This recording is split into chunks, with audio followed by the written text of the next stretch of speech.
Ici, la voix du Vietnam, émettant de Hanoï, capitale de la République socialiste du Vietnam.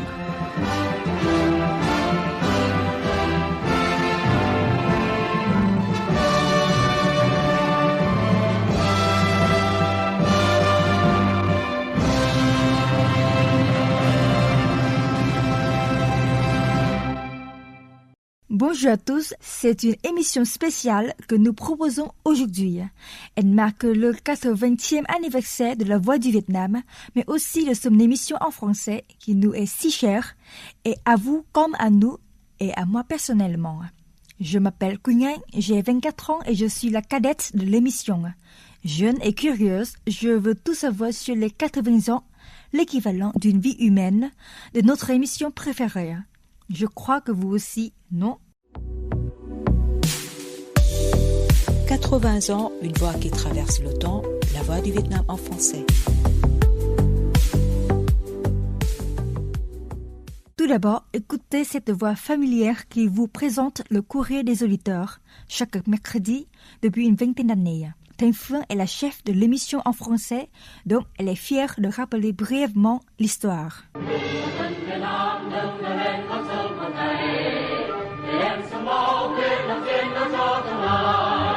L'émission en français fait partie des premières à avoir été diffusée dès la création de notre radio, en fait, soit le 7 septembre 1945.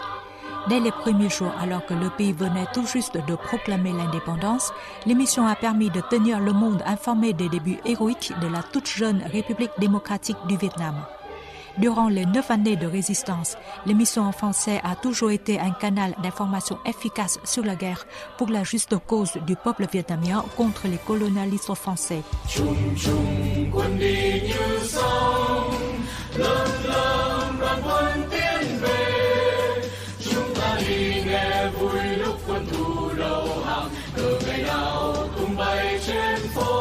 En 1954, après le retour de la paix, l'émission en français de la Voix du Vietnam est devenue le canal de communication officiel des rencontres organisées à propos des échanges de prisonniers de guerre entre les sociétés de la Croix-Rouge vietnamienne et française.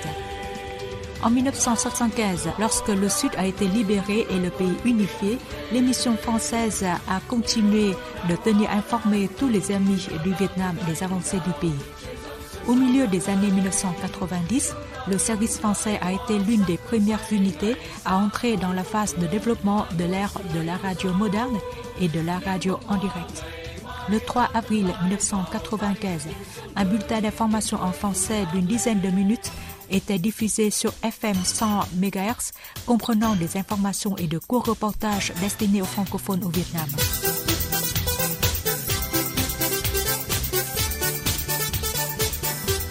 Le 3 septembre 1998 marque la naissance de la chaîne BOV5 diffusée sur FM 105.5 MHz destinée aux étrangers au Vietnam.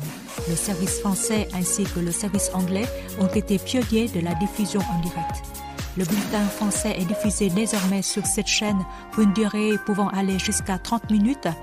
En plus des actualités et des courts reportages, on y trouve également de nombreuses chroniques et des commentaires. Depuis l'an 2000, l'émission en français sur AM destinée à l'étranger est également diffusée en direct à 20h, puis à 19h30 à partir du 1er juillet 2024, tous les jours pour une durée de 27 minutes, tandis que l'émission destinée aux francophones au Vietnam est diffusée en direct à 8h30 pour une durée de 60 minutes.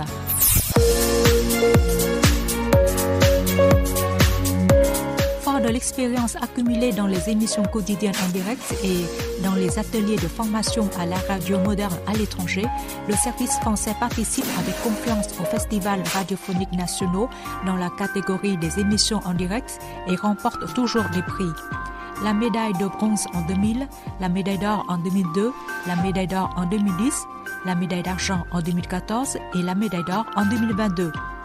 Également, lors de festivals radiophoniques nationaux, le service français a remporté un 3e prix dans la catégorie reportage 2016 et 2 prix d'encouragement dans la catégorie programme thématique 2022 et 2024. Le service participe à toutes les éditions des prix nationaux de l'information pour l'étranger dans la catégorie radiodiffusion et a remporté de nombreux prix prestigieux. Premier prix en 2020, 2022 et 2024, deuxième prix en 2017. Le service français a également remporté le prix d'encouragement du Grand Prix Multimédia organisé par le Conseil international des radios et télévisions francophones en 2012 et le prix d'encouragement au concours annuel de l'Organisation de radio et de télévision d'Asie-Pacifique en 2015. Và bây giờ sẽ là giây phút hồi hộp nhất, giây phút công bố giải nhất của ban giám khảo. Le plus attendu. Et enfin, nous allons connaître le premier prix sélectionné par le jury. Le service français œuvre aussi activement à la promotion de la langue française et de la culture française et francophone. Il a ainsi organisé à 3 reprises un concours de chant en français en 2007, 2012 et 2017, attirant un grand nombre de participants et laissant de bonnes impressions au sein de la communauté francophone au Vietnam. En novembre 2011, le service français est entré dans l'ère numérique lorsque VOV International a ouvert sa page d'information électronique dans de nombreuses langues, dont le français. Bien que toujours confronté à la pression du travail, le service français réussit toujours à accomplir les tâches qui lui sont assignées.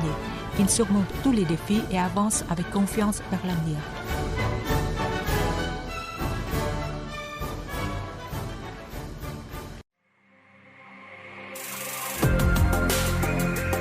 Depuis 1945, une voix familière vous accompagne. 80 ans de fidélité avec la voix du Vietnam.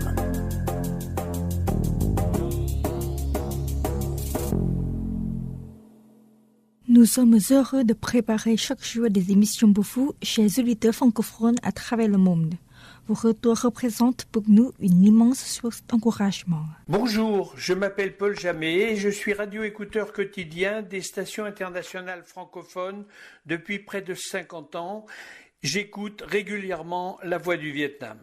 VOV5 est une station dynamique qui propose une programmation très variée que j'apprécie. Au-delà de l'actualité politique, sociale et économique, les journalistes animateurs de La Voix du Vietnam proposent de découvrir un pays en plein essor avec des émissions vivantes consacrées au tourisme, à l'agriculture, à l'industrie innovante, à la vie sociale des 54 ethnies et surtout à la richesse culturelle du pays. Ses traditions, ses fêtes, sa gastronomie, son artisanat, ses musiques traditionnelles, ses monuments et paysages naturels sont mis en avant pour présenter un pays où se mêlent harmonieusement modernité et tradition. De plus, VOV5 accorde une attention toute particulière aux commentaires et aux questions de ses auditeurs du monde entier. Je vous invite donc tous à écouter VOV5 pour découvrir un pays authentique, accueillant, porteur de messages de paix, un pays fier de son passé et confiant dans son avenir. Je m'appelle Piotr Skorek, j'habite dans la ville de Zdunska Wola au centre de la Pologne. En 1986, j'ai découvert votre signal sur les ondes et j'ai envoyé ma première lettre à votre rédaction, accompagnée d'un rapport de réception, et j'ai reçu votre réponse. Dans vos émissions, j'apprécie la diversité et la richesse de contenu qui touchent tous les aspects de la vie de la société vietnamienne. Vous parlez de vos succès qui sont nombreux, mais aussi de vos problèmes. Et ce qui est particulièrement difficile à la radio, vous décrivez d'une manière inhabituelle la beauté de votre pays, la richesse de sa nature et de ses monuments d'art. Nous pouvons le voir à travers notre imagination. Et encore une autre chose utile pour moi, car la réception de votre signal en Pologne est généralement assez bonne, vos programmes m'aident à ne pas oublier le français que j'appris au lycée il y a longtemps. Veuillez accepter mes plus chaleureuses félicitations à l'occasion de votre anniversaire.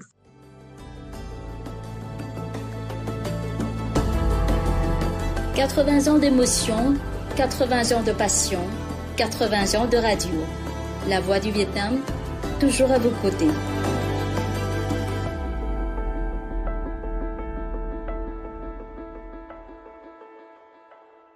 Quand je n'étais pas encore née, il rédigeait déjà des papiers au stylo bille ou sur une vieille optima. Minh Thu et Vũ Hải, tous deux anciens chefs de la rédaction francophone, ont sans doute vécu les moments les plus marquants de l'histoire du service.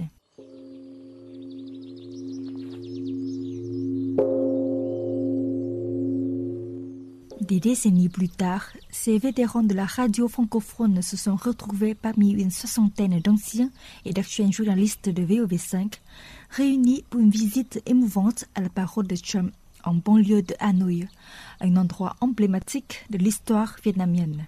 C'est depuis la route abritant l'ancien temple que le 19 décembre 1946, le président Ho Chi Minh lançait sur les ondes de la Voix du Vietnam l'appel à la résistance nationale. Ce pèlerinage a été l'occasion pour moi de découvrir leur parcours.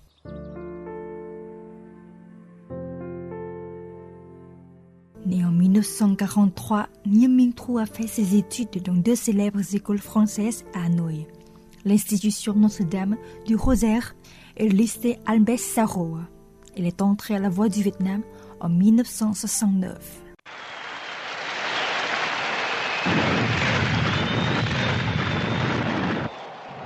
Hiver 1972, Hanoï ploie sous les bombardements. La plupart des employés de la Voix du Vietnam ont été transférés vers des régions plus sûres. Elle, pourtant, est encore sur place. Quelques mois plus tard, le 27 janvier 1973, Nguyen Minh Thu est envoyé à Kunming en Chine avec son fils de 4 ans. Cette nuit-là, sa voix est celle de Phạm Thi Thi, une autre figure historique de la Voix du Vietnam, porte à l'antenne la lecture intégrale des accords de Paris.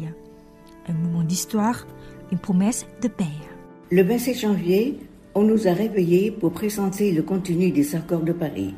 Cette mission importante a été confiée à Thi et à moi. Et nous l'avons accomplie en beauté. J'en étais très fière, même si c'était surtout Thi qui a présenté le texte.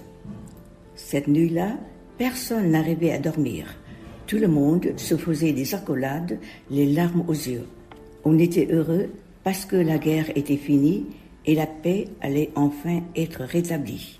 Ici, la Voix du Vietnam émettant de Hanoï, capitale de la République démocratique du Vietnam. La ville de Saigon, qui porte le glorieux nom de Ho Chi Minh, a été totalement libérée. Nous répétons, la campagne Ho Chi Minh a remporté la victoire totale. Minh Thu a pris sa retraite en 1998 et cessé de collaborer en 2000. Mais sa voix restée intacte impressionne encore. En 2007, au concours de chant en français organisé par le service, elle a décroché le prix spécial.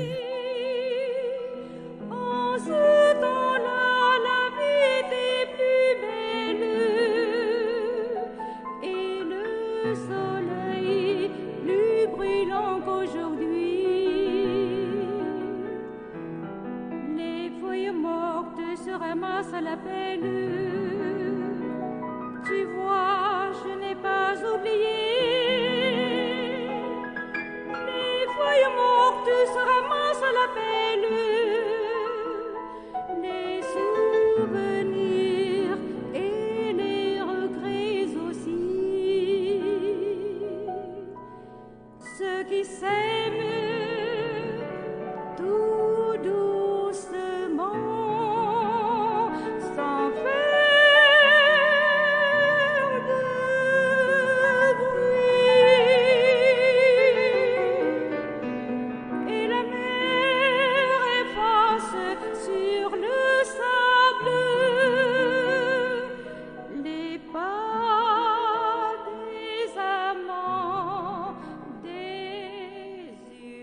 Dix ans après les accords de Paris, une autre figure marque l'histoire du service francophone, Vũ Hải.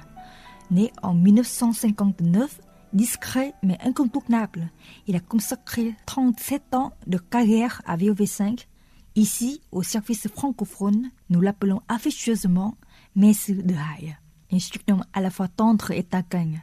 Messe, c'est une prononciation vietnamienne de monsieur, comme le parlaient autrefois nos aînés en français pidgin, ce français approximatif de l'époque coloniale.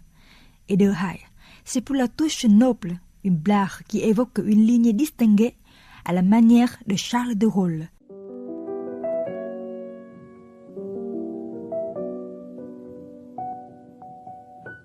premier correspondant permanent en France, puis vice-président de La Voix du Vietnam.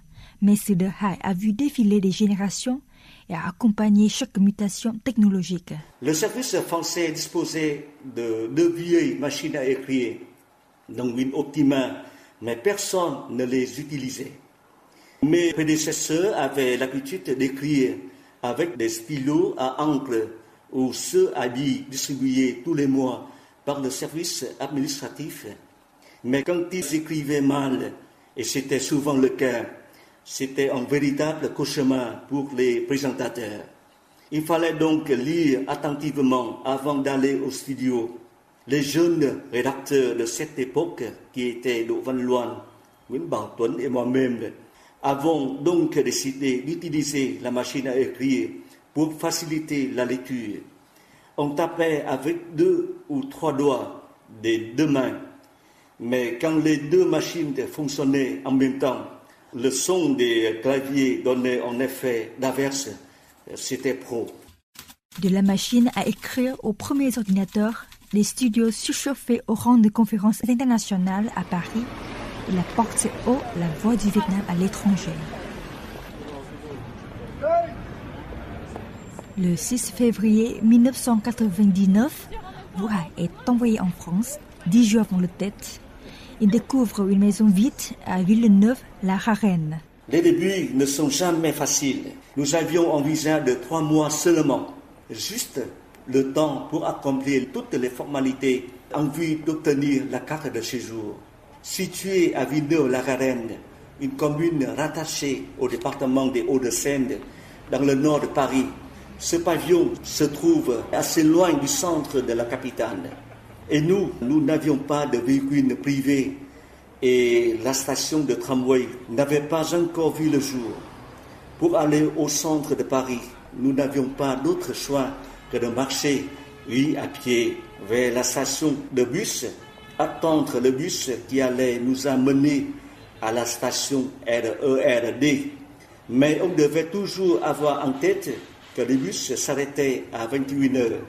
Si on rate le dernier bus, on devra marcher des kilomètres pour rentrer chez nous. Petit à petit, les choses s'organisent. Pendant des années, il tisse des liens, construit des réseaux et porte la voix du Vietnam en Europe. Plus tard, il devient directeur du service international, puis vice-président de la Voix du Vietnam et député à l'Assemblée nationale. En 2008, il se voit décerné par l'État français l'Ordre des Arts et des Lettres, en reconnaissance de ses contributions au rayonnement de la langue française à travers le monde. Mais au-delà des titres, il reste fidèle à sa passion, écrire, réfléchir et servir la radio. Et même après sa retraite, il veille encore dans l'ombre la qualité des programmes. De Minh Thu à Vu Hai, 2 générations, l'une porte la voix du Vietnam sur les bombes, l'autre l'a portée au-delà des frontières en accompagnant la modernisation de VOV5. Et même après leur retraite, il reste là différemment, comme ce jour à la parole de Trump, où l'écho des montagnes se mêlait à celui des voix d'hier et d'aujourd'hui.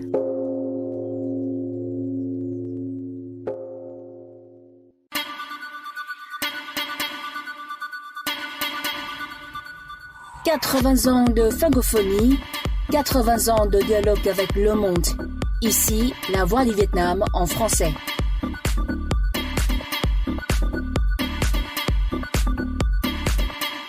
Minh Thu et M. De Hai ont vu passer tant de visages, tant de voix. À l'occasion des 80 ans de la voix du Vietnam, ces voix-là se sont retrouvées. Il faut dire que ces vétérans, appelons-les ainsi, n'ont rien perdu, ni de leur verve, ni de leur attachement au journal en français, et aujourd'hui ils exhortent les jeunes générations à s'inscrire dans le pas. C'est un reportage de Thi Loan. C'est une chanson qui nous ressemble, toi qui m'aimais et je t'aimais. Une voix qui traverse le temps. Sen De Vân Chung, l'une des premières présentatrices de la section française de la Voix du Vietnam. Ce samedi d'août, à l'occasion du 80e anniversaire de la radio nationale et de la section française, quelques anciens journalistes sont venus lui rendre visite chez elle à Hanoï. Sur le sable, les pas des amants désunis. Đôi tình nhân tan vỡ đấy. Đúng rồi. Bao nhiêu năm mà UH vẫn thế. Vẫn như là Parisienne luôn. 89 ans, une mémoire intacte, un esprit alerte. Vân Chung incarne une époque où tout se faisait. La langue française, c'est sur les bancs du lycée Albert Sarraut qu'elle a appris à en maîtriser les subtilités.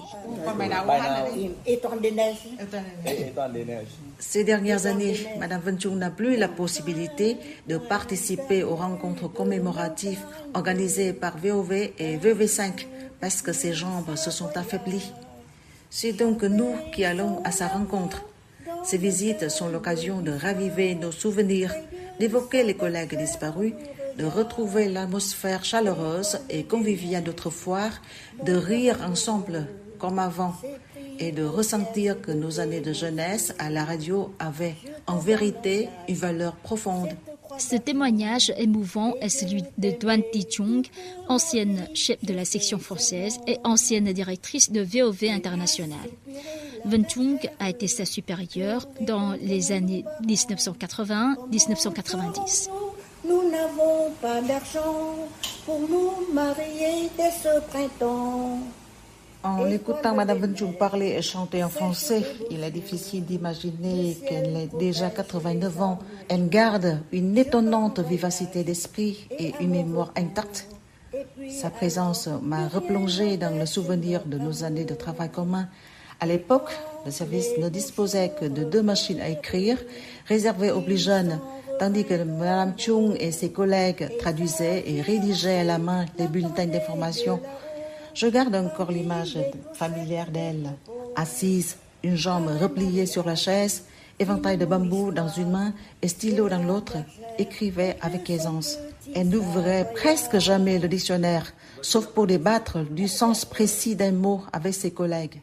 Parmi les personnes venues rendre visite à Vân Chung, Do Van Loan, ancien chef de la section française, et Vu Hai, ancien vice-président de la Voix du Vietnam. Chronique du jour. Francophonie. Vous reconnaissez sûrement ces indicatifs, n'est-ce pas? Ils portent l'une des plus belles voix de VOV en français, celle de Do Van Loan, ancien chef de notre section, aujourd'hui âgé de 70 ans. Bien qu'il ait pris sa retraite depuis de nombreuses années, ces indicatifs continuent d'être diffusés comme une manière de rendre hommage à ses contributions au développement de l'émission. Un développement qui, à l'évocation de n'importe quel journaliste, suscite une immense fierté.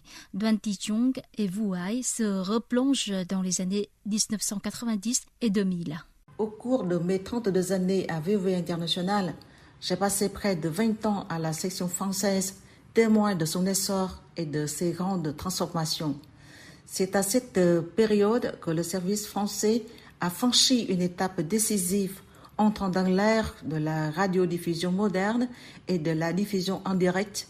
En 1995, nous avons lancé un bulletin français de 10 minutes sur les ondes FM à destination des francophones vivant au Vietnam que je présentais au début en alternance avec mon collègue Do Van Loan. À mon avis, le tournant le plus important connu par le département d'outre-mer dans le service français est la naissance de la page web en langue étrangère sur laquelle on peut écouter, lire et pouvoir envoyer la réaction, les questions aux services concernés.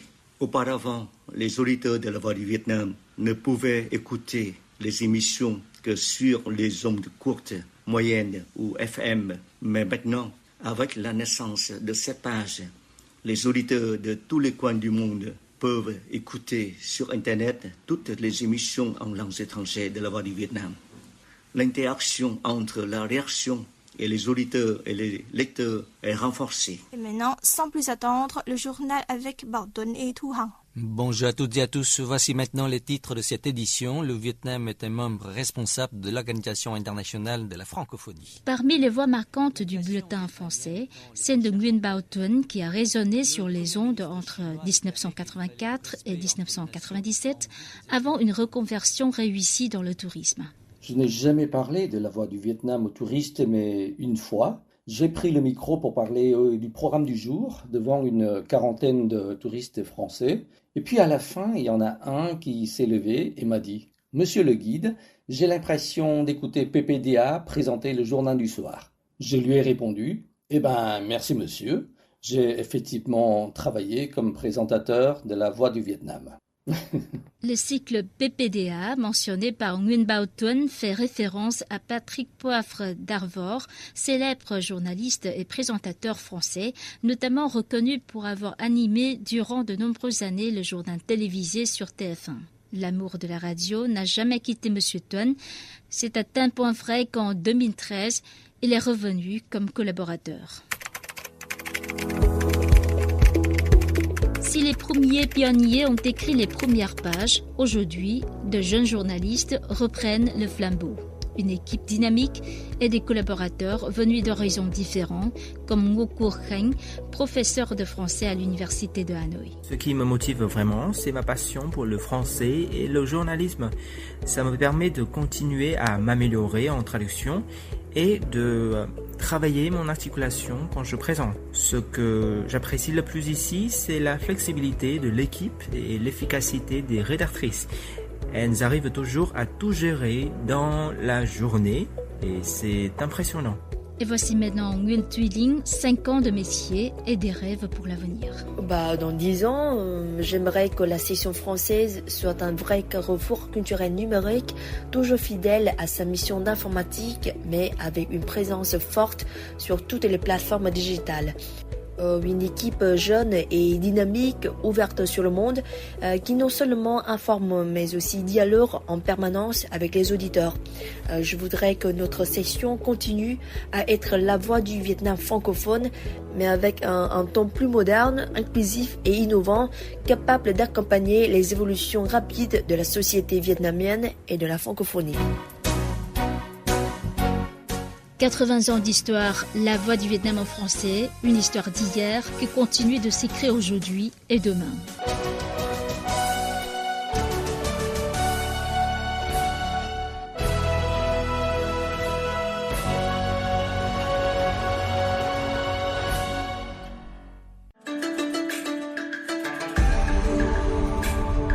« 80 ans d'antenne, 80 ans d'histoire. La Voix du Vietnam, aujourd'hui comme demain. »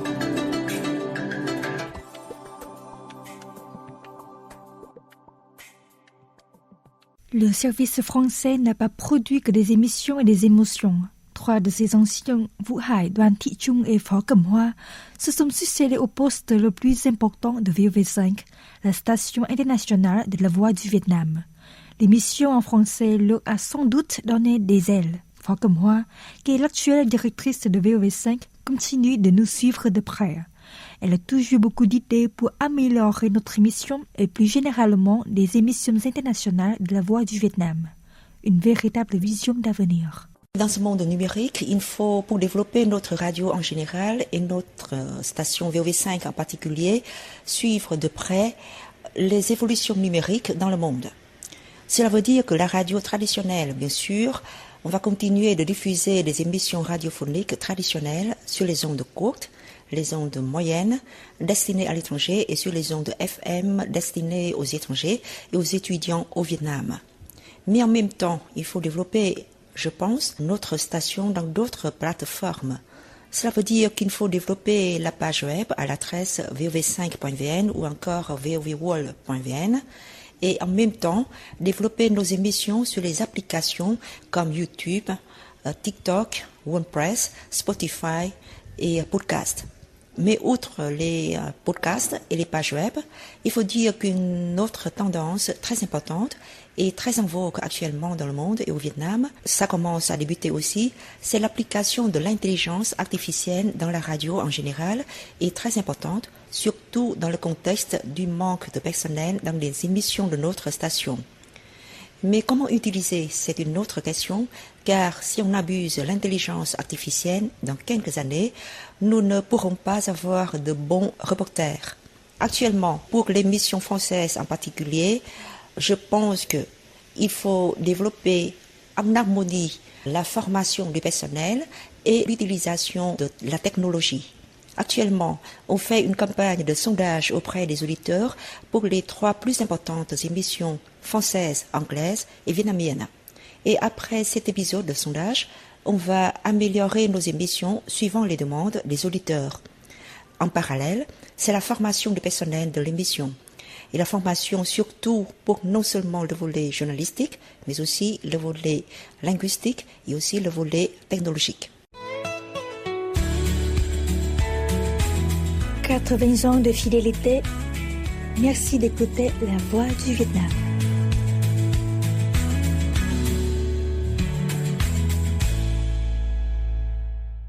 Voilà, on l'a fait le tour des 80 ans de l'émission en français de La Voix du Vietnam. Aujourd'hui, nous ne vous avons pas présenté de journal, au sens ordinaire du terme, mais une sorte de journal intime, histoire de célébrer un anniversaire qui, j'en suis sûre, restera gravé dans les mémoires. Merci à tous de votre attention, de votre fidélité et de votre affection à notre era. À notre prochaine rencontre sur les ondes de La Voix du Vietnam.